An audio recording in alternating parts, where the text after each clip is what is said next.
तो कर्नाटक में सियासी नाटक जारी है। कांग्रेस और जेडीएस की इत्तेहादी हुकूमत खतरे में है। जब से कांग्रेस जेडीएस के अरकान असेंबली ने इस्तीफा दिया है, उसके बाद से बहरान के खात्मे के लिए मीटिंगों का दौर भी जारी है। हालात की संगीनी को देखते हुए वजीर आला एचडी कुमारस्वामी अमेरिका का दौरा बीच में ही मनसूख करके इतवार को हिंदुस्तान लौटा है। आपको बता दें कि कर्नाटक में 225 असेंबली सीटें हैं, जिनमें कांग्रेस जेडीएस इत्तेहाद के पास 118 अरकान असेंबली हैं। सादी अक्सरियत से 5 अरकान ज्यादा हैं। बीजेपी के पास 105 अरकान असेंबली हैं। ऐसे में हुकूमत साजी का दावा पेश करने का मौका बीजेपी के हाथ में आ सकता है।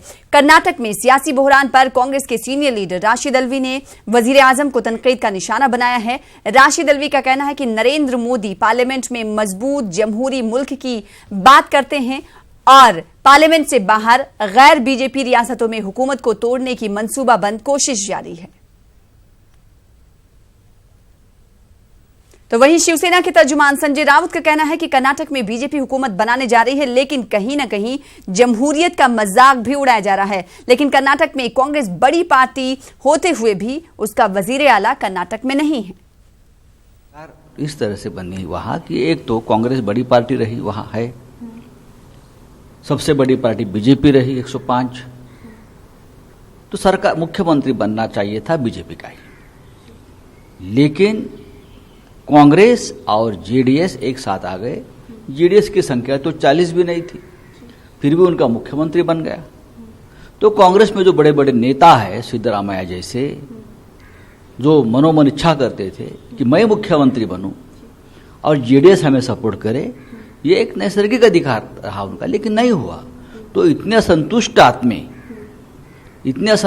आत्मा है कांग्रेस और जेडीएस में बैठे हैं, तो अब क्या होगा? यही होना था जो हो रहा है। लेकिन ये एक हमारी लोकतंत्र का तमाशा भी है। ठीक है, आज बीजेपी की सरकार बन रही है, मैं स्वागत करता हूं, लेकिन जिस तरह से ये सब बहुत जगह पे होता है, उससे हमारा लोकतंत्र का एक घिनौना चेहरा भी साफ लोगों के सामने आता है।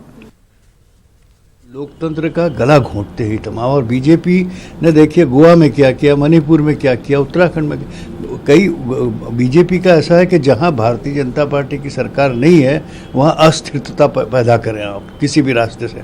वेस्ट बंगाल में भी यही कोशिश चल रही है कि ममता की सरकार को गिराया जाए। वहाँ एक और रास्ता अपनाया उन्होंने कि उधर आतंकवाद किया जाए, वायलेंस किया जाए और फिर रिपोर्ट बना दी जाए राष्ट्रपति के नाम कि ये सरकार नहीं चल पाएगी, राष्ट्रपति शासन लगा दिया जाए। तो ये बहुत ही गैर माकूल और बिल्कुल ही गलत तरीका है जिसके ज़रिए सत्ता हड़पने की बात भारतीय जनता पार्टी, अमित शाह और नरेंद्र मोदी जी का यही एक ख्वाब कि भाई भारत में कोई भी राज्य ऐसा ना बचे कि जहां बीजेपी की सरकार ना हो। मैं समझता हूं इससे डेमोक्रेसी या लोकतंत्र बरकरार नहीं रहेगा, बल्कि लोकतंत्र टूट जाएगा। तो हमारे नुमाइंदा रंजीता झा ने भी मजीद इस मामले पर लोकसभा के अपोजिशन लीडर अधीर रंजन से बातचीत की है। में कांग्रेस के नेता अधीर रंजन चौधरी हमारे साथ है बात करने के लिए। अधीर दा, जिस तरह से कर्नाटक में संकट चल रहा है, क्या आप लोग इसको फ्लोर में उठाने की कोशिश करेंगे आज सदन में? जरूर करेंगे, किसी न किसी हथियार से जरूर करने का कोशिश करेंगे हम लोग। क्यों नहीं, ये तो उठाना चाहिए, सदन में ही तो उठेगा, ये बाहर कहाँ उठेगा?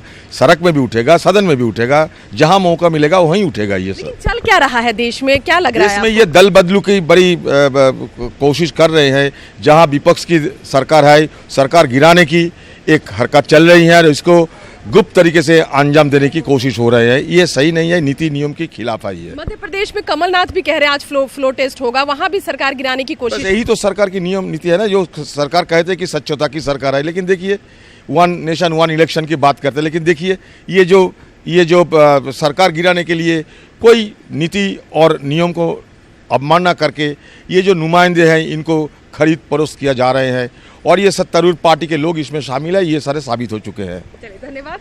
तो अधीर रंजन चौधरी जी का साफ तौर पर ये कहना कि जिस तरह से कर्नाटक में चल रहा है या फिर मध्य प्रदेश में सरकार गिराने की कोशिश की जा रही है, इसको सदन में भी उठाया जाएगा और सड़क पर भी इसको लेकर आंदोलन करेगी कांग्रेस। कैमरा पर्सन नागेंद्र के साथ रंजीता झा, न्यूज़ 18 नेटवर्क। तो कांग्रेस बीजेपी को शिकारी पार्टी बता रही है। तो कांग्रेस, अगर बीजेपी की बात करें तो बीजेपी की अपनी दलीलें हैं, लेकिन अब खास बात यह है कि जो बहरान है वो मजीद पेचीदा होता जा रहा है, खतरे के बादल लगातार मंडरा रहे हैं। और इसी पर बातचीत करेंगे। हमारे साथ हमारे नुमाइंदे न्यूज 18 नुमाइंदे अनुराग धांडा जुड़ रहे हैं, बैंगलोर से हमें ज्वाइन कर रहे हैं। अनुराग, सबसे पहले हम ये देख रहे हैं कि 13 अरकान असेंबली ने पहले इस्तीफा दिया, फिर उसके बाद अभी कुछ देर पहले खबर आई कि एक और, जिनका नाम नागेश आजाद एमएलए हैं, इन्होंने अपने वजीर के ओहदे से भी इस्तीफा दे दिया। ऐसे में कहा यह जाए कि जो परेशानी है मखलूस सरकार के सामने वो कम होने का नाम नहीं ले रही है, मजीद पेचीदा होता हुआ जा रहा है पूरा मामला।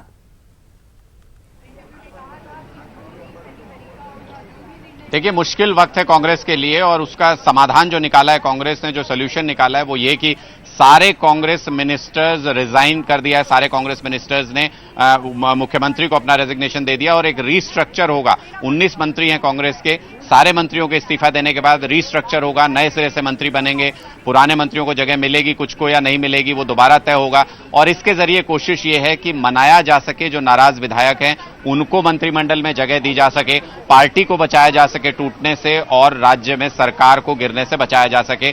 तो ये एक कोशिश है। कल चूंकि सीएलपी की मीटिंग है कांग्रेस की, अब देखना यह होगा कि क्या ये तमाम जो मंत्रियों के इस्तीफा देने के बाद क्या तमाम विधायक वापस लौट आएंगे। आप यहां देखें, डिप्टी सीएम है जी परमेश्वर, उनके घर के बाहर लगातार ये हलचल यहां पर लगातार बनी हुई है। अब से कुछ देर पहले मुख्यमंत्री एचडी कुमारस्वामी यहां पर पहुंचे थे, उनको तमाम जो कांग्रेस के मिनिस्टर्स हैं उन्होंने अपना इस्तीफा सौंप दिया और रीस्ट्रक्चर करने की बात कही जा रही है। यही फॉर्मूला कांग्रेस ने तय किया है जिसके जरिए वो पार्टी और राज्य में सरकार को बचा सकती है। अनुराग, ये बताइएगा कितने ऐसे मिनिस्टर्स हैं जिन्होंने इस्तीफा दिया है आज कांग्रेस की?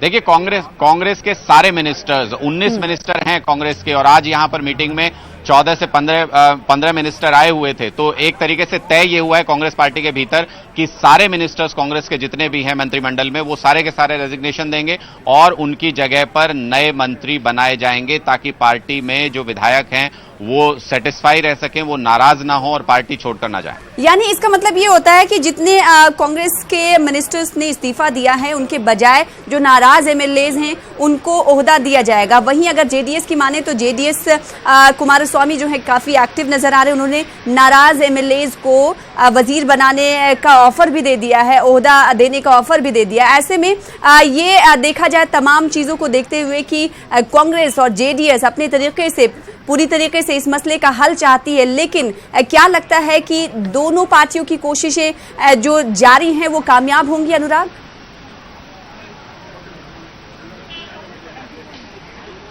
देखिए, अभी तो ऐसा लगता है क्योंकि बैक चैनल टॉक्स लगातार दो गुट बने हुए थे यहां पर विधायकों के कांग्रेस के। एक रामालिंगा रेड्डी जो कह रहे थे कि जो डिप्टी सीएम के पास जो बेंगलोर डेवलपमेंट अथॉरिटी का कार्यभार है वो उनसे लिया जाए और रामालिंगा रेड्डी के गुट को उनके लोगों को दिया जाए।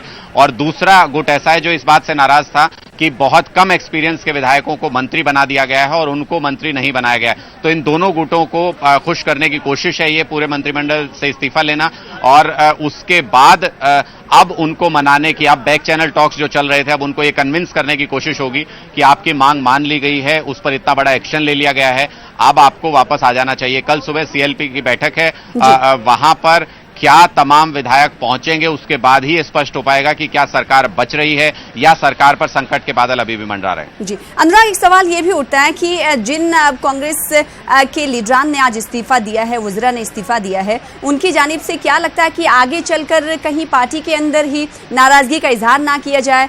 जिस तरीके से आप ही अभी कह रहे थे कि वो नाराज हो सकते हैं कि एक्सपीरियंस एमएलए नहीं है, उन्हें मंत्री पद का ओहदा नहीं दिया जा सकता, ये एक बड़ी वजह आगे चलकर बन सकती है। देखिए, बिल्कुल गुटबाजी, अभी फिलहाल स्थिति को सुलझाने के लिए कांग्रेस ने कोशिश तो की है, लेकिन ये गुटबाजी को जन्म देने वाली चीज है और जिन मंत्रियों को हटाया जाएगा ये भी भविष्य में नाराज नहीं होंगे, इस बात की कोई गारंटी नहीं है। तो इस लिहाज से अगर देखें तो तात्कालिक तौर पर इस संकट को जरूर ठीक कर लिया गया, क्योंकि इन तमाम मिनिस्टर्स को यह कहा गया कि आपको अगर कांग्रेस पार्टी को बचाना है और सरकार को बचाना है तो यही एक रास्ता बचा है, इसलिए तमाम मिनिस्टर्स ने रिजाइन किया है। लेकिन क्या ये एक परमानेंट सोल्यूशन है, ये अभी नहीं कहा जा सकता, ये बहुत जल्दबाजी होगी। लेकिन अगर जो 13 एमएलएज ने जिन्होंने इस्तीफा दिया और उन्हें मुंबई के एक रिजॉर्ट में रखा गया है और इल्जाम ये कांग्रेस लगा रही है कि बीजेपी के एक लीडर हैं, राज्यसभा के एमपी, उनके चॉपर के जरिए वहां पर ले जाया गया है, इस ताल्लुक से क्या अपडेट, क्या कांग्रेस और जेडीएस जो है उन तमाम अपने लीडरान से जो बागी हुए हैं उनसे कोशिश कर रही है बातचीत करने की? इस ताल्लुक से कुछ जानकारियां अनुराग, क्या संपर्क हो पाया उनसे? देखिए, कांग्रेस लगातार टच में है और जो तमाम जो नाराज विधायक हैं उनके बैक चैनल टॉक्स उनके साथ लगातार चल रही है कांग्रेस की, और उन्हीं के जरिए ये जानकारी मिली कि क्या मांगे हैं उनकी और क्या चाहते हैं वो विधायक, और इसलिए ये कोशिश की गई उनको खुश कर। जी अनुराग, आपके पास लौटते रहेंगे। और जिस तरीके से काफी बहरान जो है बना हुआ है कर्नाटक में, सियासी मीटिंगों का सिलसिला लगातार जारी है दोनों पार्टियों में। आपको बता दें कि जेडीएस अपने तरीके से अपने लीडरान के साथ मीटिंगों का दौर जारी रखे हुए है, तो वहीं कांग्रेस भी मीटिंगों का दौर जारी रखे हुए है। और अपडेट के मुताबिक आपको बता दें कि कांग्रेस के कई वुज़रा ने अपना इस्तीफा भी दे दिया है, तो तमाम सिचुएशन को टैकल करने की कांग्रेस की जानिब से कोशिश की जा रही है। और एक बार फिर से अनुराग ढांडा का रुख कर लेते हैं। तो कांग्रेस और जेडीएस की हुकूमत जो है गिरती हुई दिखाई दे रही है। मीटिंगों का सिलसिला हालांकि जारी है, दोनों पार्टियों की जानिब से इस हुकूमत को बचाने की कोशिश की जा रही है। कुमारस्वामी की अगर बात करें तो वो काफी एक्टिव नजर आ रहे हैं। जब शनिचर के दिन जब 13 अरकान असेंबली ने इस्तीफा दिया था, उस वक्त कुमारस्वामी अमेरिका के दौरे पर थे और फिर उन्होंने अपने दौरे को मनसूख करके बीच में ही छोड़ के वो इतवार को हिंदुस्तान लौटे हैं और पूरे मामलात पर, पूरे वाकयात पर नजर बनाए हुए हैं और काफी एक्टिव नजर आ रहे हैं। तो वहीं नाराज एमएलएज को वजीर के ओहदे का ऑफर भी उन्होंने दिया है। अब देखना यह होगा कि क्या कुछ रुख सियासी बहरान लेता है, क्योंकि आज मीटिंगों का दौर भी जारी है और कल कांग्रेस ने बड़ी मीटिंग भी बुलाई है। अब देखना यह होगा कि जो नाराज एमएलएज हैं उनको मनाने के लिए किस हद तक दोनों पार्टियां जाती हुई दिखाई देती हैं।